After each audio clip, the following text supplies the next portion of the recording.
Hello, everyone, and thank you for signing on. My name is Caitlin Yates, and I'm the Director of Parent Giving at Santa Clara University. As parent donors, we are grateful for your support and are excited to share a piece of campus with you to highlight one of Santa Clara's priorities in our comprehensive campaign, Global Engagement Opportunities at Santa Clara. Our presentation today will cover how these experiences are transformative and the application process for your students. If you're signing on through the webinar format on your computer, you may type any questions you may have for us. If you're unable to use the Zoom platform, please email any questions you have to parentgiving@scu.edu. We will hold all questions until the end for our Q&A session following the presentation. And now I'm excited to introduce three leaders from the Global Engagement Office today. First, we have Susan Popko, Associate Provost for International Programs. Susan promotes global engagement and provides strategy, leadership, and communication for international education at the university. She plans, develops, and coordinates international programs, partnerships, and initiatives. She also represents the university in interactions with global and community partners. Susan also oversees international students and scholars and study abroad in the Global Engagement Office. We also have Sarah Branley, Director of Study Abroad. Sarah manages visiting, incoming, and outgoing student programs, communications with partners, advises students on the range of global opportunities, and coordinates Santa Clara Fund scholarships for study abroad. And last but certainly not least, we have Celine Chen, a peer advisor for study abroad. Celine is a Santa Clara senior majoring in marketing. She studied abroad in Hong Kong and currently serves as a peer advisor to guide students through the application process. Well, we are so excited to have you here today, so thank you so much. We're so delighted to be here and have this opportunity to talk with parents and families more about study abroad and global opportunities for undergraduates throughout Santa Clara University. The goals for the webinar today are to provide an overview of all the global opportunities at SCU that are available to students over their 4 years. I'd like to emphasize that flexibility about when to participate in study abroad and different types of programs is absolutely crucial to student success. We want you to understand a little bit about the study abroad process and that study abroad is highly competitive, but that there are resources available to help students. And as well, we want to talk a little bit about the impact that global opportunities can have on student success, both at SCU and in their career beyond. In terms of global opportunities throughout the university, it's important to understand that, of course, Santa Clara University has a strong study abroad program, and we're very proud of that. And that program does provide the largest number of opportunities for students at the university, sending about 400 students a year. But there are several other key opportunities that may be right for your student. Examples of these include 2-week short-term, what we call immersion programs that are run through our Ignatian Center for Jesuit Education, focusing on social justice and community engagement. Those programs run throughout the academic year, typically in September before the start of fall classes, in December following the conclusion of fall classes, during spring break, and in June following the end of the spring term.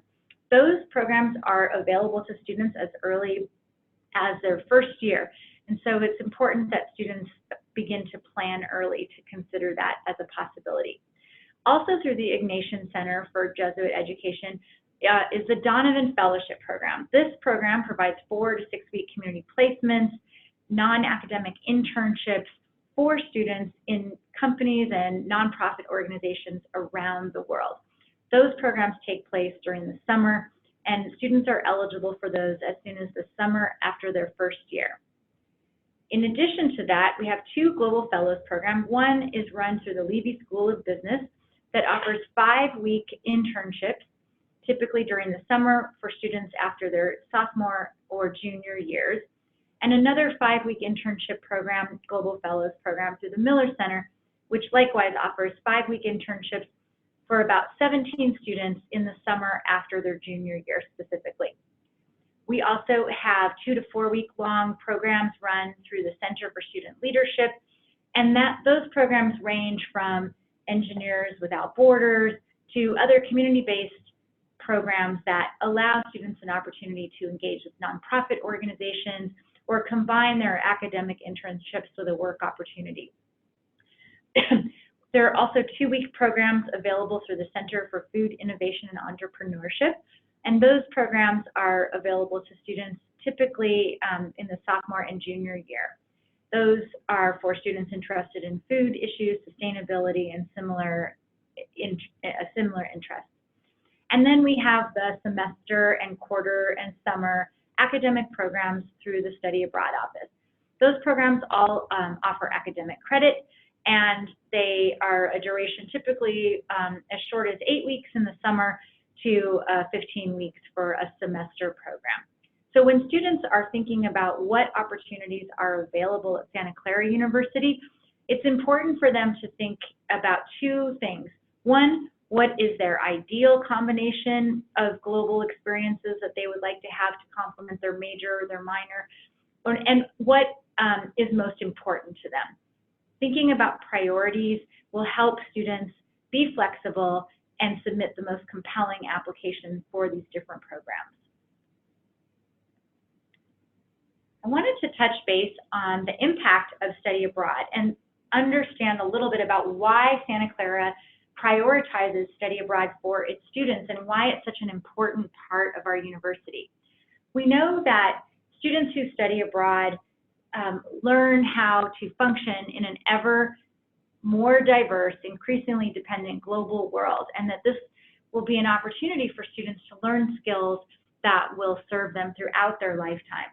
So examples of some of the global learning that we want students to take away from their time abroad include being informed about current international and global issues, speaking a second language, seeking international or global opportunities out of their comfort zone, understanding how their own personal actions may affect global communities and have wide-reaching implications, preparing for life and work in an increasingly globalized era, and encouraging a sense of global responsibility.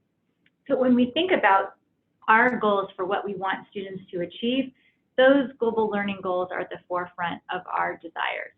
In addition, we know that study abroad impacts several components of the student experience. For example, students who study abroad have a higher retention rate than other students who do not study abroad. Study abroad is considered one of what we call the high impact experiences. Really, those are experiential learning opportunities outside the classroom. And we know from national data and research that students who participate in these kinds of high impact learning experiences have higher GPAs, graduate on time, are more able to parlay their undergraduate experience into graduate school, into postgraduate fellowships, into career opportunities. And so it's important at Santa Clara University that students are considering study abroad as part of developing those high impact experiences. In addition, academic achievement is impacted by study abroad. 86% of students in a recent study reinforced their commitment to study a foreign language. 52% attained graduate degrees, and the career impact data that has just recently been published has been really significant for those of us working with education abroad opportunities. So what the new data have shown us is that students who study abroad actually procure their first job after college faster than students who don't. So that's obviously wonderful data to have, and all the more reason we want to send all students abroad that we possibly can. So how does Santa Clara University compare nationally? Just to give you a sense, at Santa Clara, we're really proud that we rank 8th nationally for the number of students abroad on quarter and semester length programs. And in addition, we rank 17th in the US for the total number of students abroad. At Santa Clara, about 25% of our undergraduates study abroad on that summer, quarter, or semester length program. Compare that to only 10% of total US undergraduates who study abroad. And you can see that Santa Clara has a very strong program that garners significant participation. In addition, the national rate of study abroad is typically for a much shorter duration than Santa Clara University, less than 8 weeks or sometimes a summer. And that is for almost 65% of students in the US. While at Santa Clara, the majority of our students are going for a quarter or a semester. while short-term programs can have a terrific impact on students and absolutely be something students may want to consider as part of their overall trajectory at Santa Clara, we know that some of the learning goals, such as language proficiency or academic internships, are challenging for students to complete in those shorter times abroad. So with that, it's important to understand, despite Santa Clara's high rankings and impactful study abroad program, that right now study abroad is highly competitive at SCU. And this really is fundamentally because we are a quarter school in a semester world. So Santa Clara's entire framework, financial framework, credit framework, is based on our 3 10-week academic quarters that we have during the year. While most overseas universities and most universities in the U.S. function on a 15-week semester basis.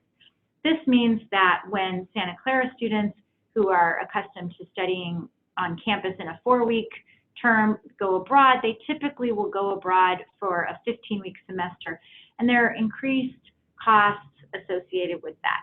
As a result of that, with our undergraduate class that has increased from 5,300 students to approximately 6,000 students, study abroad has become highly competitive. So what we want to help students do in this moment is to have some strategies for success, and that includes planning early. Students can participate on global programs as early as summer after their first year and as late as spring break during their senior year. If a student's goal is to study abroad no matter what, it's their #1 priority, then we strongly encourage students to think about summer. Summer is not competitive, unlike the rest of the year, and students who meet the eligibility will be approved. It's possible for students to participate on a summer program and also apply for fall, winter, spring abroad. Our second strategy for success is helping students understand that there are multiple types of global opportunities at SCU. Often we hear from students, there's only one program I can participate in and only one term I can go. And we want students and families to understand that students have choices, that students may be able to study abroad in terms, again, as early as summer after their first year, or in spring break during their senior year, and also that there are credit-bearing programs, non-credit-bearing programs, programs that are focused on academics and studying with peers at a university overseas, as well as programs that are more focused on an internship type of experience. So the more that students can be aware that there are a range of possibilities and be flexible about the term and time abroad, the more likely it is that they will be successful. And we want to strongly encourage students to have a second or third choice program and or term. If students' application is not approved in the first cycle, then we strongly encourage them to reapply for their senior year abroad. And so we hope that these strategies will help students have a global experience sometime during their 4 years at Santa Clara University. Now I'm going to turn it over to Sarah Branley, our Director of Study Abroad, to talk a little more specifically about study abroad at Santa Clara. All right, so I'm Sarah Branley. I'm going to take over from Susan here at this point in our webinar and talk a little bit about study abroad at Santa Clara. When Susan was referring to the competitive nature of study abroad here at Santa Clara, I think it's important to sort of reflect on what is going into that that level of competition that makes us a little bit more unique than other universities. So we, as Susan mentioned, are really proud of our rankings and our participation that we have of undergrads in study abroad. And approximately 25% of all of our undergrads do study abroad. And this number, while impressive, is actually on the decline over the past few years. So we, over the past 3 years, have sort of fallen a little bit from about 1/3 of our graduates. And so what does that really mean? And a lot of that is tied to the increases that we've had in our overall undergraduate enrollment population.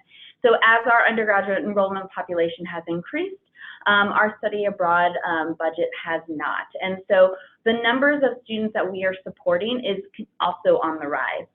So last year, for the year 2019-20 abroad, we had 535 applications, and that's actually a 16% increase from the previous year. And I do anticipate that that number will be up there this year as well. And so I think this is significant because we do really understand that more than 31%, so at least 31% have said it's essential in their student decision to coming to Santa Clara, though almost all of our applicants do cite that Santa Clara study abroad is really important to and integral to their decision to participate here as a Santa Clara student. So in our acknowledgement of that importance, we are working very hard to address the competitive nature of study abroad. And so we have been working very strategically this past summer to address this through a variety of different avenues available to us in the study abroad office. So we have worked to add quarter links programs. We are hoping to provide other ways that students can access study abroad outside of just the semester program links. And so quarter links does open up some doors for students. We are also really targeting and highlighting our summer enrollment. Summer enrollment for us and summer programs for us are not competitive, which I'll reinforce again in a later slide. And so for students, summer can be a great option. It's not competitive. It can work really well with impacted schedules. If your student is an athlete, oftentimes summer is a great fit for their training. And so this is a great, again, avenue and access point for students to engage with a study abroad program outside of the competitive fall, winter, spring. And above all of that, we are working really hard with a lot of key campus units to overall look at the financial structure that we use for study abroad. So again, as the undergraduate enrollment has increased, our budget has not. In fact, it's actually declined a little bit. So we are hoping to address that by really formatting a new financial structure that focuses still on the accessibility of study abroad and the equity of it. How we hope that this will kind of shake out for our students is that for this upcoming application year, we are hoping that we are going to be able to support 60 or more students abroad than we did last year, followed then by next year or the following year, hopefully in the range of between 30 and 40 more students. And so this is an ongoing process. And so I think that's the key takeaway from this, is that we are definitely doing this as our main focus of our work. As Susan said, this is sort of our goal every day. But it is not a change that is going to happen overnight. So it is still the reality that we are working within and that we work with our students on when they come into our office. With that being said, I am going to introduce one of our return students, Celine Chen. She is joining us here for this webinar, and this is a really exciting opportunity, I think, for you to hear about some of this impact that Susan was speaking about, as well as sort of the realities of the application process, and hear from a student who has survived it. Celine is, I'm proud to say, one of our study abroad peer advisors as well in our office. So with that, Celine, I will turn it over to you. Thank you, Sarah. So just to talk a little bit more about my experience, starting from the very beginning. So during the fall quarter is when all students apply for study abroad, despite kind of the term that they're going to go on. So during that time, I really honed in on trying to figure out what programs they wanted to go on, and really did a lot of my research and put in a lot of time very early on, and not procrastinate on that, because a lot of students do sometimes. And so by doing that, I was also able to talk with the study abroad office throughout the process and really get their input and get their advice on specific situations that I was finding myself in, specifically about my major or about my academic plan here at Santa Clara. So following that, after kind of the time waiting between hearing back and all of that, just preparing more and learning more about the potential place I was going on and my program was something that I really focused on. And so to jump forward to the actual program, I studied abroad during spring of 2019, so this year from January to May. And through that program, I was able to engage in a bunch of different experiences. So everything from classes to immersive excursions and different field trips along the way, as well as participating in an internship abroad. To talk a little bit about the courses, I was able to choose what courses that I wanted to take, with a lot of them geared towards the specific location of Hong Kong and Asia, and that kind of brings in the culture and the society and the location into my studies, which is something that Santa Clara provides through these study abroad programs. As far as things like housing, I lived in an apartment about a 30-minute train ride away from campus with all other students on my program, so really giving me a space to get to know them, and kind of similar to that on-campus feeling that we have here at Santa Clara. As far as the excursions that I participated in, I was lucky enough to go on a 2-week-long trip throughout Asia, specifically in China and Taiwan, for a society, history, and cultures course, where we took classes, went to historic sites, and just kind of getting to know more of those metropolitan areas a little bit better. And then from then, we kind of continued on with those immersive experiences through different field trips associated with our classes, or just in general that the program provides themselves. So for example, visiting different government buildings and business locations, going to unique villages that a lot of natives lived in, or visiting different religious sites. And so through that, I was really able to get involved with the community and really learn about the residential area that I was living in, and really getting to know my neighbors and people that live there and things like that. But I found that what was most impactful was, in fact, living in that area and really getting to know the community that I was a part of for a short time, and really understanding their traditions and cultures, and getting out of my comfort zone, forcing myself to try new things and meet new people, and really getting to understand things such as public transportation, the language, and stuff like that a little bit better. As well as that, I was lucky to have an internship abroad, where I worked for about 1 month within a PR agency that is headquartered in the US but has branches all around the world. So I was able to work with different clients through that and really understand the work culture abroad and what that really is like, which obviously is not as available within classes themselves. As a returnee, I have gotten involved by being a study abroad peer advisor to help students who are coming after me, kind of guide them through this process as well, and kind of shedding some light on not only the application, but what it's like to be abroad in general. And so with that, I have a few tips for applicants, being do your homework and really get involved in researching ahead of time, and getting to know your program as best as possible to understand any potential challenges you might face, and any potential situations that you're not used to while being here at Santa Clara.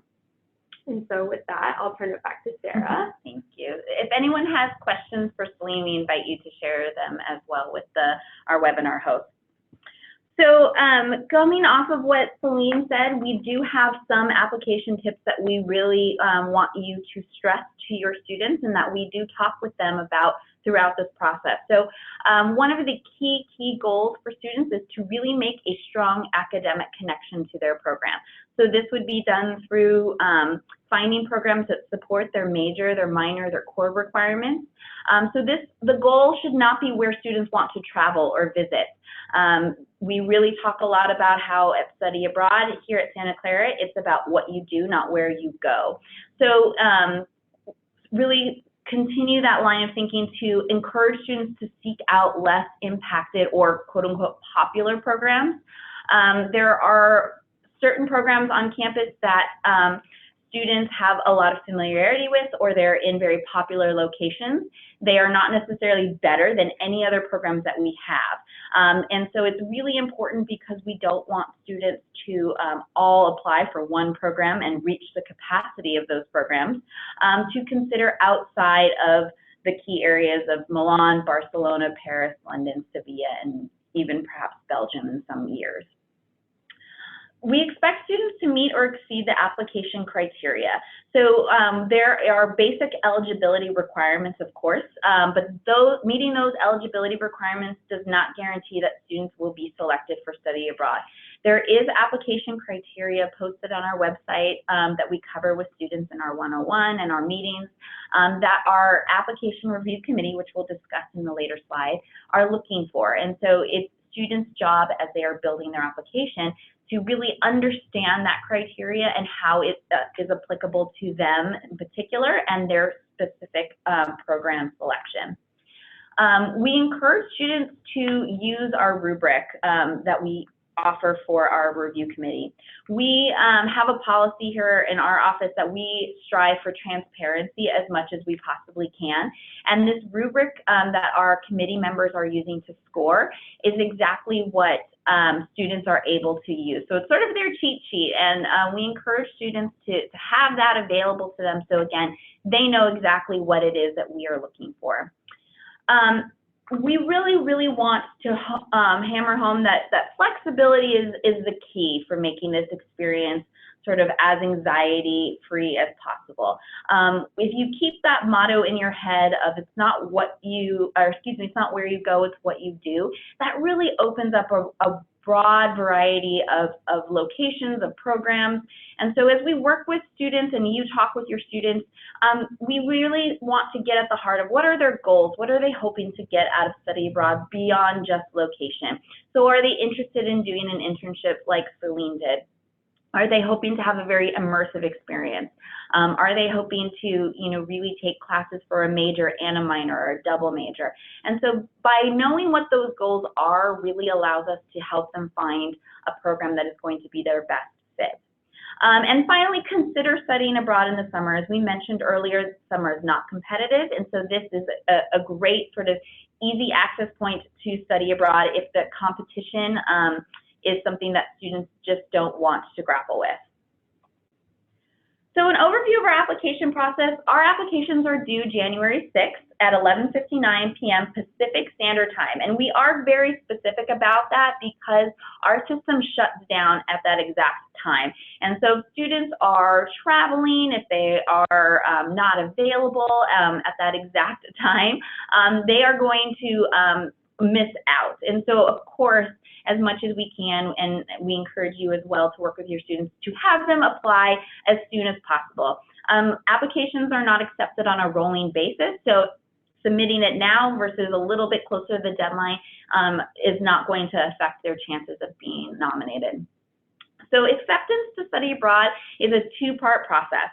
So the nomination from the study abroad office is the first, and I would say probably the most integral and important part of the process. Without a nomination from us, students will not be able to continue on with applying to that particular university or program abroad. So students really are focusing right now on our nomination, and then we will work with them on the next step of how to apply to the university or program abroad. Once students are submitted, they go through the review process, which we'll talk about, and we will then begin our nominations in the beginning of February. So students will know shortly after they arrive back here on campus during winter quarter if they are going to be nominated for study abroad. Students who are not nominated, or excuse me, who are nominated must confirm their acceptance within 5 business days. So this is important. If a student is nominated but they've changed their mind, they've had a change in their plans, whether it's academic, financial, personal, they can still turn down our nomination within 5 business days. So for students who are not nominated, they will either be declined or waitlisted, depending on their situation. So in the 3 weeks that follow the initial nomination, students will typically be moved from the waitlist as space allows, but that's sort of a rolling process. And so we will continue to work with students who are waitlisted in terms of communicating and updating, but it is sort of a lengthy process over 3 weeks. So it does involve having and practicing a modicum of patience as we all wait to figure out exactly how we're going to be able to support students on the waitlist. In previous years, that's been anywhere from 5 to 30 students, but it really depends. So the nomination process that I referred to earlier is outlined on the screen. So students are, applications are read and scored by a trained faculty and staff review committee. Typically it's about 50 or 60 faculty and staff from across campus.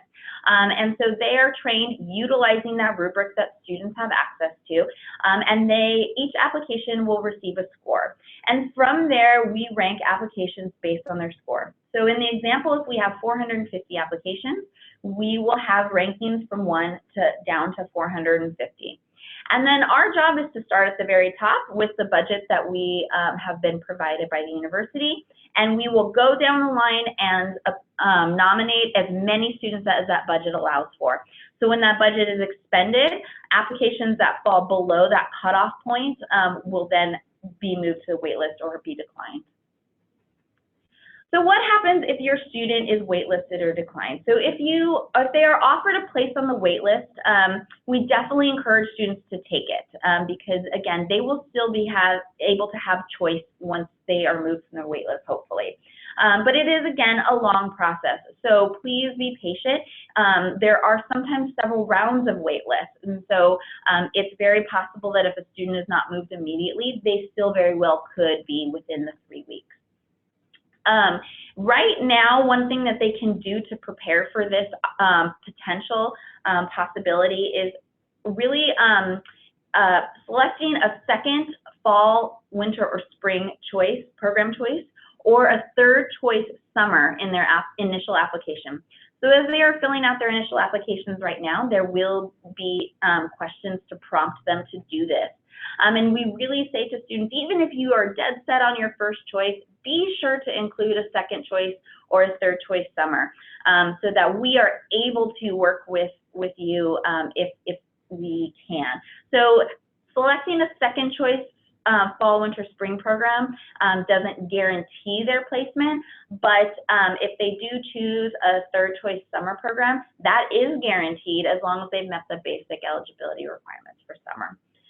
Students can also work with us on how to reapply for the next academic year if that is something that works for their academic plans. So students are encouraged to work with our office on how to strengthen their application and what to do maybe different next time. And then finally, if we think back to the initial slide that Susan covered about all the great global programs and opportunities across Santa Clara campus, there are other ways for students to have a global experience, not directly through the study abroad office. So how we are working with your students and how we encourage you to send them our way are different access points to our office. Emailing us at this stage is probably the fastest way for your student to get their questions answered. So we, all of my team are answer questions and emails through our study abroad at scu.edu inbox. So feel free to have them email us directly. Students can also come in for group advising. So if they have a lot of general questions, they're busy right now with school and they just want to drop in for group advising, they can do that with our peers. We do have some staff appointments still available, and so I encourage students to locate our staff appointment calendar either through the link provided or from our homepage. And then finally, we do also offer drop-in advising with staff, again, if students are not able to make any of our appointments. So we really do try to make ourselves as available as possible. So if you, as parents or family, have continued questions for us, you can see the different ways in which you can get a hold of our office. In particular for study abroad, we definitely want to highlight our family resource page. So we encourage you to visit the family resource page. We do update that, especially as we go through that very complex and stressful application and nomination process. So that will be our main form of communication for a lot of great information. So definitely please visit those. And then our Associate Provost, Susan Popko, has provided a couple of avenues for you to reach out to her as well with any kind of follow-up that you might have. Well, thank you so much, Susan, Sarah, and Celine, for doing this presentation today. I know I learned a lot, and I'm sure that everyone on the line did as well. So we're going to go ahead and kick off our Q&A session. So for those of you who are still logged on, I know some of you have already submitted some questions through the Zoom platform already, but if you have additional questions, go ahead and type them in. If you're unable to use the Q&A section on the Zoom webinar, you can also submit questions to parentgiving@scu.edu. So we're going to go ahead and kick things off. So the first question I have is, can my student apply to more than one program to increase the odds of acceptance? If not, how can they increase their odds? Sure. So the first answer, or for the first question, and what we talked about is students this year, and this is different from last year, which I think is going to be a great opportunity and great change for our students, is in their initial application, they will again have the opportunity to select what a second choice fall, winter, or spring program is, as well as then a third choice summer program. So we are really encouraging students to answer both of those questions. They will, of course, need to think strongly about what a second or third choice will be. But in the event that their first choice, if they are nominated for study abroad and their first choice fills to capacity, then having a second choice program or even a third choice summer ensures that they are still having an opportunity to go abroad, even if it is not their first choice. And so this really has to do with that flexibility that we talked about students and families focusing on. So the best way to increase their odds of acceptance overall, again, is to adhere to that criteria and really make sure that their first choice program really aligns with that criteria, and then to pick their second and third choice within their application. And then going on kind of the topic of acceptance, do you have a sense of how many students are typically not accepted? I know that your office works really great trying to find them other opportunities on campus, but if we could just have a sense of what those numbers look like. No, we don't know how many students are not accepted until we know how many students apply. So last year we had a record number of 525 applications that were received. Of those, about 100 applications were not approved. So in that scenario, it was about a quarter.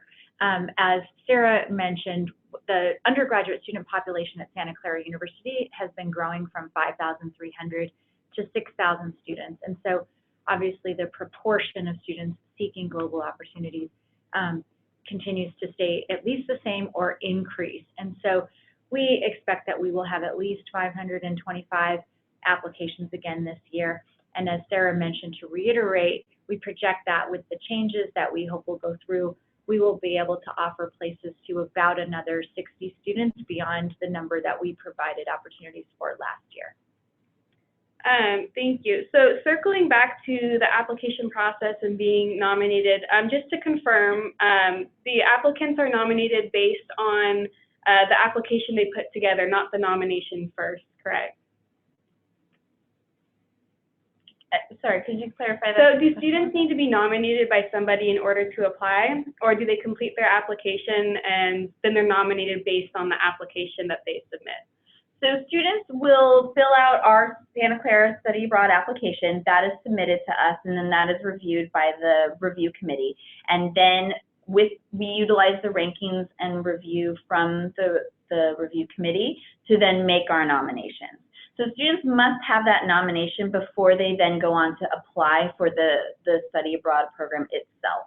So the host university or the program provider. And I will say, if students are nominated by our office, that's the most important piece. The rest is sort of filling the application for the provider by certain deadlines. But ours is the key piece. So they would not be able to sort of circumvent the Santa Clara piece. The nomination is key, if that helps answer that question. And nomination is just Santa Clara's vocabulary for being accepted. Right. How can a student determine which program will be the best fit for their goals? How can we find detailed information about these programs on what is available? So students should definitely be utilizing the resources that are online. So on our homepage under our Explore and Apply section, we have a programs database that students can access. And that program database allows students to filter programs by a variety of different things. So if they know that there's a particular term that they're looking to go in, if there are areas of study that they want to focus on, if they know they want to do something like research or internship, they can play around with the different search filters to figure out what programs fulfill those different requirements. And from there, they'll be doing some more in-depth research within each of those programs. And so each program page covers eligibility requirements. It covers what areas of study students can access on that program. It talks a little bit about the academic framework they should expect. And it also links to the program page itself, the provider page or the host university. So all of that information is accessible to students and families online right now. As students then are able to sort of highlight or focus on programs that they are particularly interested, or if they have very specific questions in their research process, that's a good time for them to come in and talk with us through one of those avenues that I mentioned. And I would just want to add that goal setting is really important to us. Usually if we ask students, hey, what are your goals? We'll get an answer something like this. Well, I want to have a fantastic academic experience. I want to have great classes and great professors. I'm interested in pursuing an academic internship. I'd like to live with a host family. I want to make 2 new best friends in the country where I'm studying. Oh, and I'd like to travel. And very few students are really able to achieve all of those goals in the typically, 3 to 4 months that they are abroad. And so really what's important is students thinking about those goals and trying to refine them and trying to understand for them what is their first priority, what is their second priority. And it's probably not realistic to think that students will accomplish more than 2 goals during the time that they have abroad. The other thing I just want to add about this is that there's no perfect program for a student. When we look at the goals for study abroad, it's not like finding your mate and getting married and this is your program for the rest of your life. Really, students can have many different programs that can allow them to fulfill their goals differently.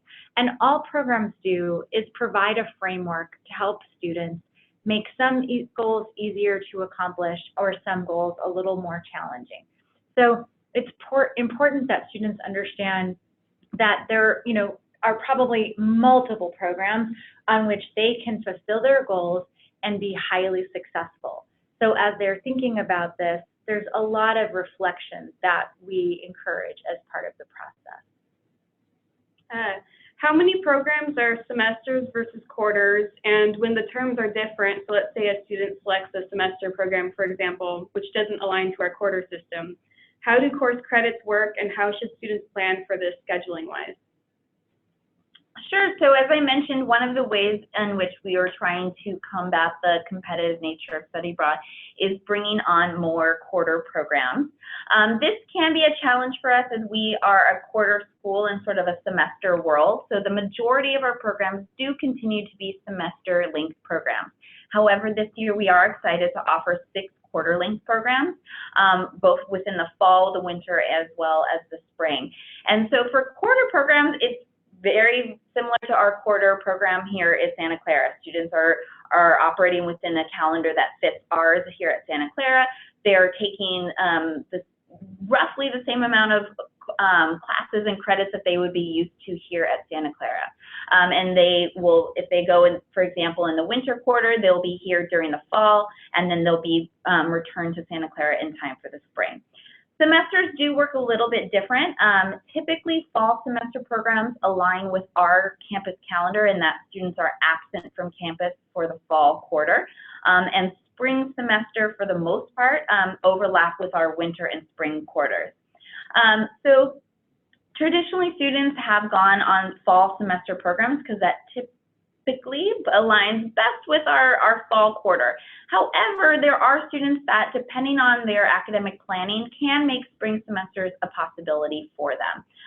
It's important on semesters to understand that students are receiving more academic credit because they are a longer program. And so students will usually return to campus with more credit than they would have received in the quarter because they are again, longer programs. And they're often taking maybe more classes than that they would be used to in the quarter system because it's not in such a compacted amount of time. So semesters can range sometimes from 4 classes, even upwards to 6, but that's a manageable amount of credit given the length of the program. Great, thank you. So taking a look at summer programs, particularly, I would assume that there's probably an additional cost to do a summer program. Summer programs are outside of the regular academic term, so students pay a small administrative fee, and then they pay the cost of the individual program that they select. So Santa Clara has an approved roster of summer programs where the academic credit has been pre-approved, where they align with our curriculum and our overall institutional goals. And so students who want to go in the summer have the opportunity to earn academic credit just as they would during the academic year. The only difference for summer is that students on financial aid will not have that resource available to them during the summertime. Great, thank you. And then going back to all of the research that students do in advance before applying and kind of the database of programs, is that available for parents to access as well? Yes, it is. Great. So how do students plan for their on-campus housing at Santa Clara while they're abroad? Oh, Can you talk about that? yeah. So there's a couple of different ways that students can plan for on-campus housing while abroad, and it really depends on their preferences as far as where they want to live on campus or what options they have through Santa Clara that are off campus. And it also depends on whether or not they are studying abroad in the fall or in the spring. And so that's something that a lot of students do work out with their different roommates as well as the Office of Residence Life to coordinate, but it's definitely doable, and a lot of students are very happy with their placements on campus. So students and families can contact the housing office directly. So if they know that they are going to be returning to campus in a particular quarter, as Celine mentioned, and they have certain requests, or they know that they want to live a certain location, they can contact housing to see what the options and availability will be. So my understanding is that, again, the more students can be flexible with their on-campus housing choices, the better suited they'll be to get set up on campus. Or they can really work, as Celine mentioned, with their roommates to plan for their housing ahead of time. Great, thank you. And then I'm still on the housing topic. So once students go abroad, how do they navigate housing in their host country? And let's say, for example, someone had a family friend that they wanted to live with. Is that an option, or do they have set housing? Sure. So our programs have different housing options for students. And so as they are doing the research in the program database, it very clearly says what the housing options are. So for many of our partner providers, students will have some access to potentially a dorm or a residence hall, an apartment. If they're homestays, we very much encourage students to access homestays options as part of sort of that impactful experience that we talked about. But there are other programs where students are doing their and coordinating their housing independently. So they are then, in those cases, free to live potentially with a family friend, or find their own housing outside of campus, or ideally on campus if that host institution provides it. But if they are going through a partner provider that has set housing, then we do not approve independent housing. Students in those cases are required to participate on the housing that is set up for and provided to them by the program provider. Great. So going back into the application process, is fall the only time that you can apply for study abroad, or can you apply later during the year? The application deadline is not in the fall. The application deadline is winter, January 6th. That's one deadline for the entire year. Great, thank you.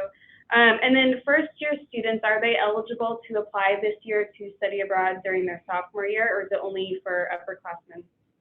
They're eligible to apply, but they will their priority will be given to juniors and seniors. So given the fact that we anticipate this to be a highly competitive cycle, they would not likely have their application approved. Given that, we recommend that they wait and apply for their junior or senior year abroad. They could apply as first-year students for their first summer, for their very first summer after Santa Clara. So they could apply now for this coming summer, and that would be fine. Yeah. Great, thank you. So then going back to summer programs, How do they typically align with the Santa Clara academic calendar? For example, what if the program starts in June before Santa Clara spring semester ends? So for programs in the summer, you said, so? Yeah, so summer program, let's say that the Sure. program starts before the spring quarter ends in June. So all of our programs we have vetted to make sure that they align with our campus calendar. So students would not be offered a program through Santa Clara that had them missing part of the spring semester. There are some that are close.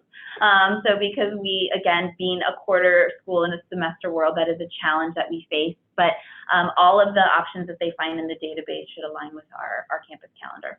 Great. So say a student has interest in doing an internship abroad. How does the visa process work for that? Or what is their eligibility to have an internship abroad? So I think there's two separate things here. So in terms of visa in general, students receive visa support from their partner provider. And so if there is an internship that is built into that program or is an option on that program, and the visa required to do that is different, then the partner provider will work with students to help them apply for the correct visa. In terms of internships themselves, yes, we do offer, I believe, almost 25 of our programs have an internship component, either required as part of the framework or offered as a potential course. And so the process on how those internships work can vary from provider to provider. Often students do some sort of placement or maybe even interview prior to their departure for the program, so that the partner provider can work with students to help them find a placement. Celine, I don't know if you want to talk about what your internship placement looked like. Yeah, so about the internship process, it was fairly easy, and I worked very closely with my program provider, and they worked directly with their partner companies to set up students in different locations based on their areas of study or their interest or what type of industry they would like to work in the future. And it was fairly easy. We did a few interviews with the companies that were interested, and then from there, students were placed. I believe the placement rate, although internship was not guaranteed, the placement rate was around 98% for the program. And typically we're working with internships that are the equivalent of an academic course. They're academic internships earning a grade that appear on the transcript. How can students extend their time abroad once they are there? So this year, given again the budget constraints that we've talked about, and our number one goal of providing as many students as possible with global opportunities, are not allowing for students to add on additional terms abroad, at least through Santa Clara's office. So if your student is very interested in extending their time abroad, depending on what term follows their abroad program, if they are going in the spring and they want to continue to travel in the summer, they of course they need to adhere to whatever their visa regulations are, but they of course could continue to travel or do their own exploration following their spring program. Or do a summer program. Do a summer program, which would be a great option too. However, if they are going in the fall and they really love it and they want to continue for the winter or spring, they would need to take a leave of absence from Santa Clara and find an opportunity to do an independent program on probably an alternate program if they wanted to continue to be abroad. So speaking of independent programs, how can you go through a study abroad program outside of Santa Clara, and does SCU accept course credits from non-listed foreign universities? Santa Clara does not offer opportunities outside of SCU. So just as we have a curriculum on campus that has a set list of courses that students follow to complete a major or to complete a minor, that constitutes a Santa Clara education, our study abroad program is really the same way. So the programs that we have are part of Santa Clara University. We consider them part of our curriculum, an academic part of the university. And as such, we don't have an option for students who want to do something outside of our approved roster of programs. In terms of credits, students, all students at Santa Clara University are subject to the transfer credit policy, which is a maximum of 10 transfer credits, and those cannot count toward major, minor, or core. So, if a student wants to do something beyond what Santa Clara offers, that's perfectly understandable. Many students want to take time off and hike the Pacific Crest Trail, or pursue a culinary course of study, or do all kinds of interesting creative things, but that would be independent from the university. Great, thank you. And then how many students are in each group that go abroad, like for each individual program? And are they in programs with other SCU students or students from other universities? So that really depends on the program itself. So many of our program providers are American-based companies and organizations that have created study abroad experiences in the host country. And so they are inviting and accepting students not just from Santa Clara, but from across the nation. So in certain programs, it's very likely that your students will be in the program with other American students. However, we also have direct enroll programs where students are taking classes alongside local students and having an incredibly immersive experience. But they also might very likely be maybe the only Santa Clara student in that class, maybe sometimes even the only international student in that class. So it just depends on the nature of the program itself. There will not be any more than 30 students on any of the from our campus on any one particular program, because all of our programs do have a maximum capacity of 30 students. Great, thank you. And then going back to funding for the program, so what is the funding budget need that would allow for Santa Clara to meet the increased demand of study abroad applications? So we are working, the funding model, our goal is to be able to send all qualified students abroad on a summer, fall, winter, or spring credit-bearing program. And we are working with a range of programs and universities overseas that have different kind of funding structures. And so it's a difficult question to put a number behind. Suffice it to say that we are looking to a new strategy that can support over 100 more students abroad than is currently possible. Great, thank you. And if parents are interested in making an impact on these programs, how can they philanthropically support global engagement opportunities at Santa Clara? Well, donate. We are so grateful to folks who have supported global engagement through gifts at the university, and these have a huge impact on what we are able to do for study abroad. For example, last year, for this academic year abroad, we had students getting scholarships to the total of over $170,000, and some of those were from internal gifts that we received here at Santa Clara, and some of those were external scholarships. But that kind of impact allows us to expand the program, increase participation, and is, something for which we're constantly grateful. Great, thank you. Well, thank you so much to our parents for signing on and listening to this wonderful presentation, and also to Susan, Sarah, and Celine. We really appreciate your time. So this concludes our webinar for today, but we're happy to answer additional questions that you may have. We were able to answer all of the questions submitted, but if you do have additional ones, you can email studyabroad@scu.edu. Thanks again.